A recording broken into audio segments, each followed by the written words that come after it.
Si vous avez suivi les différents déguisements successifs de Joulani, Joulani maintenant apparaît un peu avec le même t-shirt que Zelensky. La ville de Damas a été libérée. Le régime du tyran Bachar al-Assad a été renversé.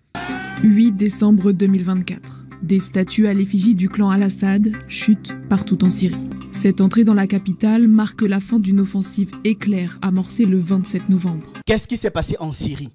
Depuis 2 jours, je reçois un certain nombre de commentaires me demandant de parler de la Syrie. Et ce qui s'est passé est beaucoup plus grave que ce que j'aurais imaginé. En fait, la CIA vient de mettre très mal la Russie. Parce qu'après plusieurs tentatives, elle a détruit le contrôle géopolitique de la Russie sur le pays. Et pire que ça, la CIA fait passer un message fort, très violent aux alliés de la Russie, disant que la Russie ne peut pas les protéger. Et pour un rappel mémoire dans le temps, c'est exactement ce qui est arrivé à la Libye de Kadhafi.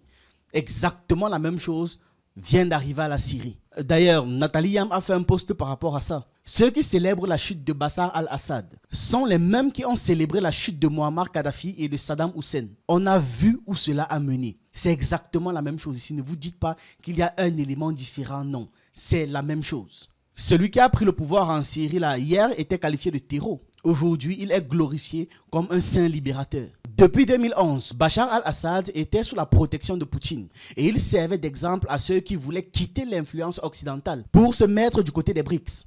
Cet acte en Syrie aura beaucoup de conséquences. Espérons juste que ça ne détruise pas la confiance de certains. Et qui, parce qu'ils auront peur, vont retourner à l'axe occidental. Non, ce n'est justement pas le moment de le faire. Jusqu'à présent, une analyse géopolitique plausible considérait que le Moyen-Orient et l'Ukraine constituaient 2 axes essentiels dans la stratégie de l'hégémonie américaine, consistant simplement à alimenter des conflits interminables. Aujourd'hui, ces 2 théâtres sont fusionnés dans une guerre totale. Nous avons une alliance composée de néoconservateurs soumis aux États-Unis, de sionistes radicaux à Tel Aviv et de fonctionnaires ukrainiens marqués par un nationalisme extrême, à l'exemple du nationalisme du moustachu de la Seconde Guerre mondiale. Et le tout mise sur une confrontation finale, avec pour objectif l'expansion territoriale et des provocations d'ampleur apocalyptique. Face à cette dynamique de guerre donc, il y a 2 membres majeurs des BRICS, la Russie et l'Iran, qui forment un obstacle stratégique. La Chine, quant à elle, se positionne en tant qu'observateur attentif, fidèle à son idéal d'une communauté d'avenir partagée pour l'humanité. Conscient qu'à terme, l'hégémonie occidentale va tourner sous offensive existentielle contre la Chine, Pékin décide donc de rester en retrait pour l'instant. Est-ce que c'est le meilleur choix? En attendant, la Russie et l'Iran doivent se préparer à une guerre totale. Car c'est précisément ce que leur adversaire prépare. C'est exactement ce que l'Occident veut. La déstabilisation de la Syrie orchestrée par la CIA et le MI6 vise à fragiliser les BRICS et leurs projets stratégiques dans leur ensemble. Cela s'accompagne du retrait de l'Arménie de l'Organisation du traité de la sécurité collective, en abrégé OTSC. C'est une alliance militaire née en 2002, regroupant plusieurs anciennes républiques soviétiques autour de la Russie. Donc, ils veulent que l'Arménie quitte l'OTSC en suivant la promesse américaine. Quelle promesse? Un soutien total en cas de conflit avec l'Azerbaïdjan, le fait que les États-Unis vont mettre la pression sur l'Inde pour pouvoir intensifier ses tensions avec le Pakistan, et un harcèlement systématique de l'Iran maintenant. Voilà la promesse que les États-Unis font. Ces actions ciblent également le corridor international du transport nord-sud, en abrégé INSTC. C'est un projet clé reliant la Russie, l'Iran et l'Inde, qui pourrait surpasser certains axes d'initiatives chinoises comme Belt and Road en termes d'efficacité stratégique pure. Dans un contexte de conflit direct entre les États-Unis / Israël, donc les États-Unis, Israël et l'Iran, le détroit d'Ormuz pourrait être bloqué, ce qui va entraîner un effondrement complet du système financier occidental qui est actuellement déjà fragilisé par plein de dérivés spéculatifs. La Turquie d'Erdogan vacille aussi comme ça entre une posture de soutien à une Palestine libre et le financement discret de groupes djihadistes opérant depuis le nord de la Syrie, notamment avec l'appui d'Ukrainiens et d'armes financées par le Qatar. Ces mercenaires, s'ils étaient réellement motivés par des idéaux religieux, se battraient pour la Palestine et non pas contre la Syrie. On est au moins d'accord là-dessus. Israël a intensifié sa guerre indirecte contre la Syrie, cherchant à isoler le Hezbollah et à couper ses liens stratégiques avec Damas. Le Moyen-Orient est le théâtre de conflits perpétuels, alimentés par des intérêts nationaux, occidentaux, religieux et tribaux. La stratégie russe a permis de sécuriser certaines zones clés dans la Syrie, Mais les rebelles, appuyés par les services occidentaux, la CIA, ont gagné du terrain. La Syrie est aujourd'hui prise en étau, épuisée par des années de guerre, paralysée par des sanctions américaines et incapable de se reconstruire sans le retour de ces millions de citoyens exilés parce que les gens fuyaient la guerre. Face à ce genre de montée hégémonique, la montée hégémonique des États-Unis, là, il ne suffit pas de prêcher l'harmonie, non. Seule une résistance coordonnée, solide, débarrassée, déterminée et effacer des divisions internes, on va dire ça comme ça, peut permettre de leur tenir tête, peut permettre d'éradiquer le problème américain une fois pour toutes. Le ministère chinois des Affaires étrangères a affirmé dimanche suivre de près les événements en Syrie, tout en exprimant l'espoir d'un retour rapide à la stabilité. C'était dimanche. La situation a pris une tournure spectaculaire alors que les forces de l'opposition ont pris le contrôle de la chaîne de télévision nationale pour proclamer ce qu'elles qualifient la chute de Damas et la fin du régime du président Bachar al-Assad. Les rapports ont indiqué que quand les forces rebelles ont pénétré dans la capitale syrienne, Assad a quitté le pays, il a fui. Le gouvernement chinois tout de suite a activement décidé d'aider ses ressortissants qui souhaitaient quitter la Syrie, en veillant à ce que cela se fasse en toute sécurité et de manière organisée. Le bouleversement soudain de la situation a surpris le monde entier. Les pays voisins de la Syrie et les grandes puissances n'étaient manifestement pas préparés à une transition aussi brutale en Syrie. Le ministère russe des Affaires étrangères a pour sa part annoncé que Bachar al-Assad avait décidé de quitter la présidence et ordonné un transfert pacifique du pouvoir suite à des discussions avec divers acteurs du conflit. Ces déclarations ont été rapportées aussi dimanche dans un communiqué officiel. Nous sommes prêts à coopérer avec tout leadership choisi par le peuple syrien, en lui fournissant toute l'aide possible pour assurer un transfert sans encombre des différents dossiers gouvernementaux. Dans un autre développement, les combattants de l'opposition syrienne ont imposé un couvre-feu à Damas après avoir pris le contrôle de la capitale, ce qui a inévitablement provoqué l'effondrement du gouvernement Assad. Et malheureusement, l'exécution de plusieurs personnes. Là, sur X, j'ai vu comment on éliminait certaines personnes. Ah, c'était violent. Le ministère iranien des Affaires étrangères a réaffirmé que l'avenir de la Syrie doit être déterminé uniquement par son peuple, sachant très bien qui dirige derrière. Parce qu'il ne voulait pas l'intervention étrangère.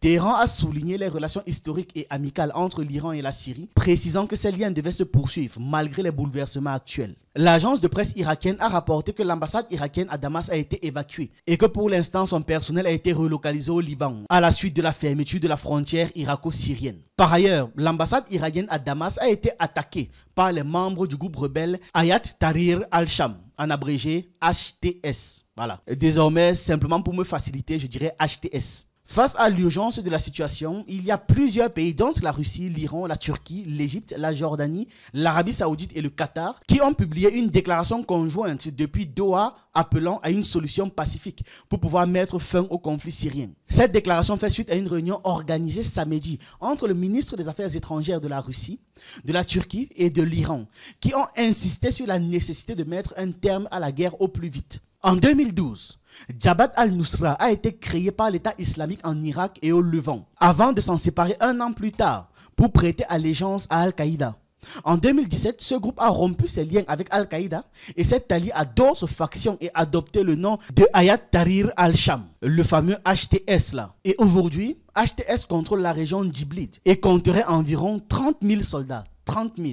Et il y a même une vidéo qui a été relayée par CNN qui montre le premier ministre syrien, Mohammad Ghazi al-Jalali, escorté par les forces de l'opposition vers un hôtel où il aurait déclaré son intention de remettre le pouvoir à un gouvernement de transition. Escorting Syria's prime minister reportedly to a hotel to officially hand over government authority.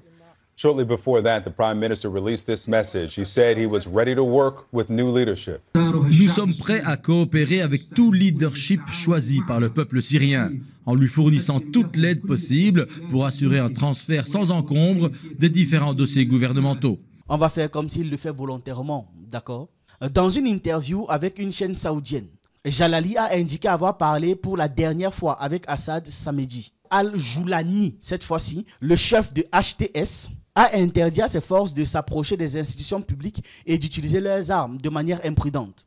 Ces bâtiments resteront sous supervision gouvernementale jusqu'à leur transition officielle, selon un communiqué de HTS. J'arrive pas à croire que ce sont les communiqués de groupes terroristes qui sont relayés autant comme ça dans les médias et voilà, là on ne crie pas.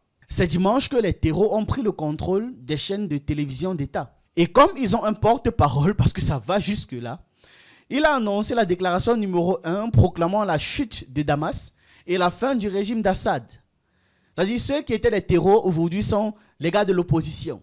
Même dans la formulation des mots, vous sentez qu'il y a un parti pris. La Syrie, exactement comme la Libye, va plonger dans des troubles qui vont durer, principalement en raison des intérêts divergents des forces armées locales et étrangères. Les tensions exacerbées par la présence des troupes américaines sur les infrastructures stratégiques compliquent encore plus la reconstruction économique du pays. Les États-Unis n'arrivent pas quelque part et l'endroit là se porte bien, jamais. C'est plus qu'un parasite. C'est même un virus à ce niveau. Les problèmes économiques ont affaibli les capacités militaires du gouvernement syrien, ce qui a facilité donc l'avancée des rebelles, ce qui a facilité l'avancée des terreaux. L'épuisement des alliés traditionnels d'Assad, tels que la Russie et l'Iran, en raison d'autres conflits régionaux, a également contribué à cette déstabilisation. C'était très bien pensé, trop bien orchestré. L'avenir de la Syrie, là maintenant, dépendra de la capacité des factions armées à parvenir à un accord politique. Et en cas d'échec, une nouvelle guerre civile est encore possible. Les gens vont encore se soulever, les armes seront encore prises. La coordination entre les grandes puissances et les acteurs régionaux comme les États-Unis, la Russie, l'Iran, la Turquie sera cruciale. Mais maintenant, est-ce que les États-Unis vont vouloir négocier? Que tout ça se produit aussi dans ce moment complètement ahurissant que nous avons aujourd'hui, où Donald Trump n'est pas président des États-Unis, que je sache, mais plus personne ne sait s'il y a quelqu'un qui s'appelle Biden. Tout est en train de se préparer. Aujourd'hui au Caire, oui. Le Hamas est en train de faire les listes d'otages pour les présenter dans la négociation. Et il y a d'autres groupes extrémistes qui pourraient tirer parti de tout ça pour pouvoir s'armer et encore mener des attaques à d'autres échelles et à d'autres endroits dans la région ou même à l'international. Après la chute du régime d'Assad, la Syrie reste un champ de bataille et les luttes de pouvoir s'intensifient. Les Kurdes, soutenus par les États-Unis, cherchent à se retirer du projet d'État syrien pour pouvoir renforcer leur autonomie. La Turquie, de son côté, s'efforce d'empêcher cette indépendance en soutenant des forces ayant contribué à la défaite d'Assad. Pour ce dernier, l'effondrement rapide du pouvoir a marqué une fin très brutale. L'effondrement du régime a été d'une rapidité surprenante. Dites-vous que la capitale s'est rendue peu après la chute d'Homs, sans résistance significative. Vraiment, c'est allé tellement vite. Abu Muhammad al-Joulani, c'est le leader des rebelles. Il ambitionne de contrôler l'ensemble du territoire syrien, tout en affirmant ne pas vouloir s'étendre au-delà des frontières, ni participer à une révolution islamique mondiale. Reste à savoir s'il parviendra à imposer son projet, qui a visiblement, avec l'aide de la CIA, supplanté celui de Assad. L'absence de tentative pour pouvoir sauver Assad reflète la rapidité et la surprenance, si je peux dire ça comme ça, de l'événement.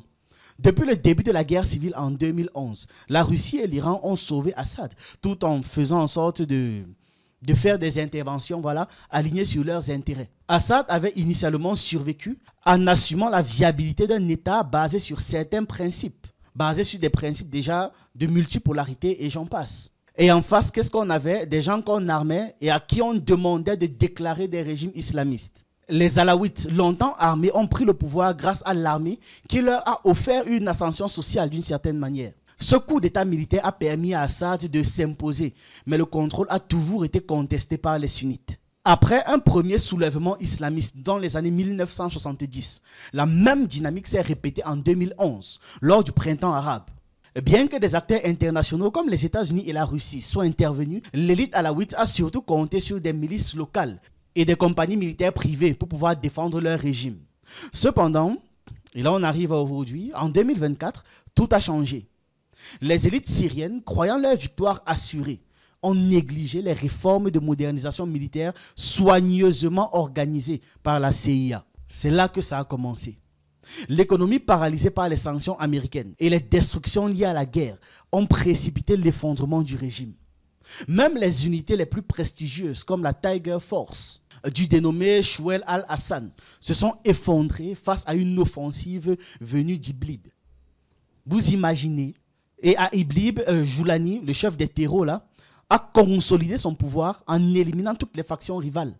Je dis bien avec le soutien actif de la CIA.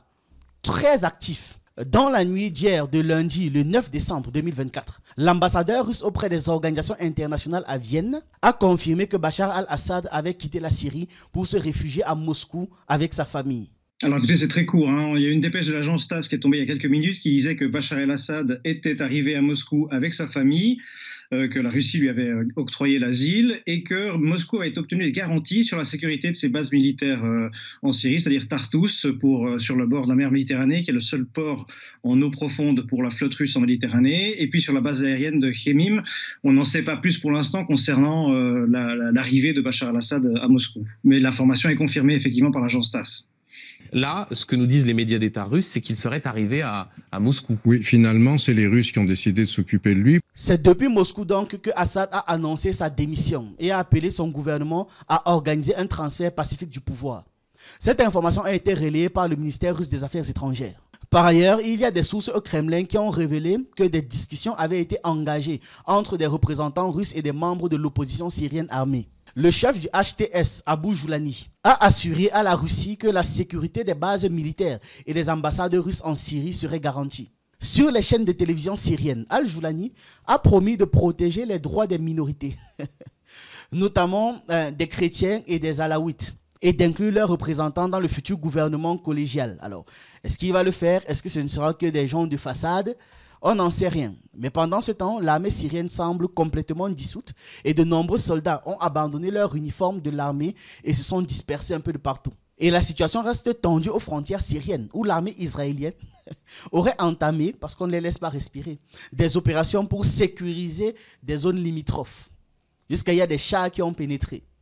Du côté des États-Unis, le secrétaire d'État Anthony Blinken a réagi en promettant des sanctions contre Assad et ses partisans, sans préciser les modalités des sanctions. Comme je dis, ceux-là, toujours le même mot, sanctions.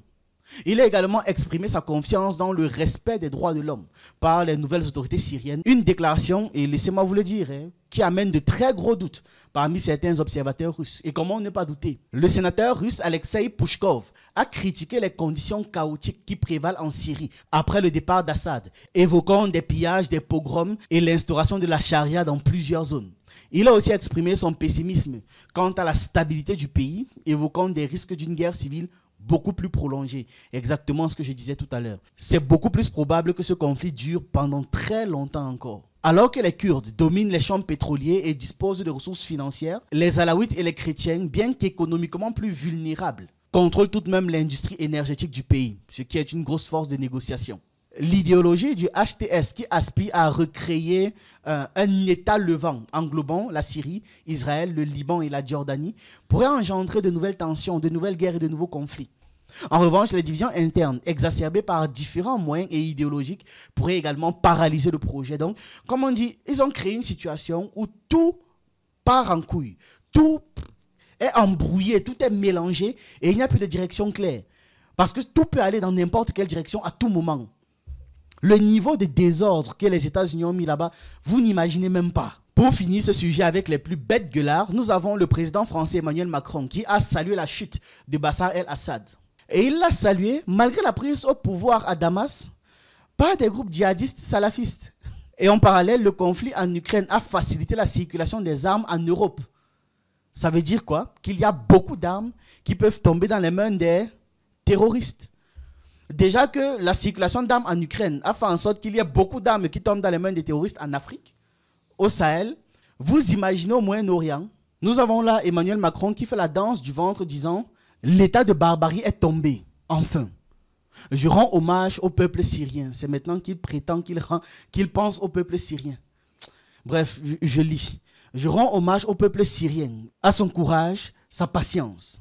Dans ces moments d'incertitude, je forme pour lui des vœux de paix, de liberté et d'unité. La France restera engagée pour la sécurité de tous au Moyen-Orient. »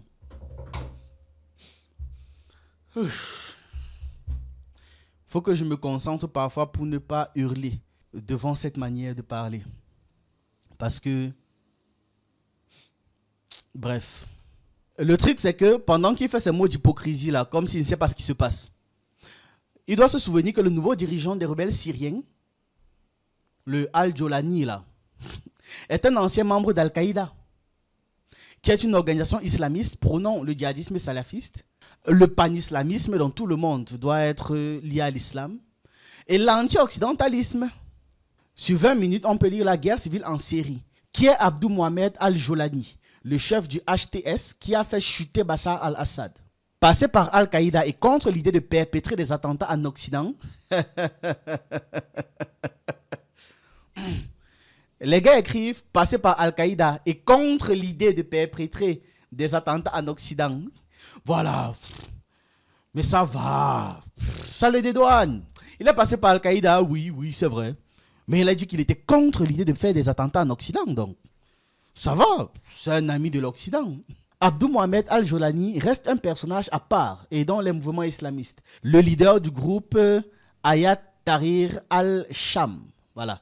Il vient donc de mener une coalition de rebelles à Damas. Parce qu'on quitte d'un terreau, parce qu'il était à Al-Qaïda. Il était à Al-Qaïda. Maintenant, comme c'était un gars d'Al-Qaïda, et on dit qu'il dit, je ne sais même pas s'il le dit vraiment, on dit qu'il est contre les attentats perpétrés en Occident. Vous imaginez leur niveau de folie. Envisagez un seul instant que ce ne soit pas un gars qui travaille pour les intérêts des Occidentaux et qui a un jour marché même, il a même un jour salué quelqu'un d'Al-Qaïda comme ça en passant dans la rue sans même savoir qui c'était. On va mettre les photos disant est-ce qu'il est impliqué dans les attentats et j'en passe. Vont surjouer l'information. Mais là, un gars qui a été membre d'Al-Qaïda, membre, on dit voilà, c'est un rebelle, il fait partie des forces d'opposition. C'est jusqu'à ce niveau que ça va. Et quitte de terreau à opposant. Ce que je retiens, c'est simplement que si actuellement Macron n'a pas peur, c'est simplement parce qu'il sait que le gars travaille pour l'Occident, c'est tout. Et il travaille particulièrement avec la CIA. C'est tout, c'est aussi simple que ça. C'est pour ça que Macron n'a pas peur, il ne panique pas. Il fait des messages bateaux écrits, je ne sais pas quoi, par Copilot.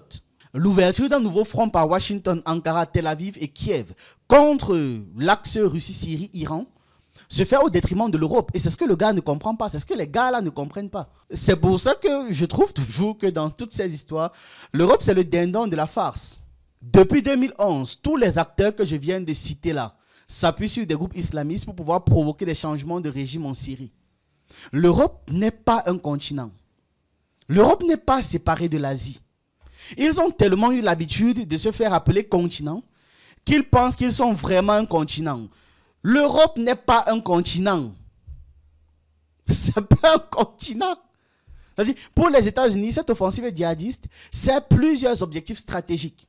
Elle vise à ouvrir de nouveaux fronts contre la Russie dans le but de ralentir l'échec militaire en Ukraine, tout en augmentant la pression sur l'Iran et en exacerbant des tensions avec les alliés de Moscou globalement. Mais qu'est-ce que ça crée? Du désordre. Et où est-ce que ce désordre va se déferler? En Europe. Point. Ça veut dire que même l'Europe est touchée par les stratégies des États-Unis. L'Europe n'est pas épargnée dans tout ça. Les États-Unis veulent aussi affaiblir l'Europe quand ils font ce genre de choses. Et maintenant, le clou du spectacle. Parce qu'il faut qu'on comprenne que ces manœuvres cherchent aussi à contrecarrer les tentatives de Donald Trump pour apaiser les conflits régionaux. On doit aussi comprendre ça, on doit aussi intégrer ça dans notre réflexion. Vous vous rendez compte que c'est à quelques jours à peine du départ de Biden que la CIA arrive à faire ce genre de coup? C'est un casse terrible. L'État profond américain a fait un casse terrible. Les sanctions économiques, l'occupation du territoire syrien aux côtés des Kurdes et la base militaire d'Al-Tanf au sud ont fragilisé le pays et bam! Voilà ce que ça a donné. Et en parallèle, la Turquie exploite la situation pour étendre son influence, notamment en occupant une bande frontalière syrienne et en menant des opérations contre les Kurdes. Et Israël, quant à lui, multiplie les frappes aériennes en Syrie, visant à déstabiliser à la fois le gouvernement Assad et le Hezbollah. Ça veut dire que le gars est tiraillé de partout. Le pays est actuellement tiraillé de partout. Les multiples crises actuelles dans le monde, c'est-à-dire en Ukraine, en Jordanie, là où il y a eu tentative de coup d'État, à Gaza avec l'épuration ethnique faite par Israël, au Liban avec l'offensive de Tachal et désormais en Syrie, tout ça reflète une lutte pour la réorganisation de l'ordre géopolitique mondial. Ordre qui va mettre fin à une ère unipolaire dominée par les États-Unis. Et on l'avait dit, on l'avait prévenu.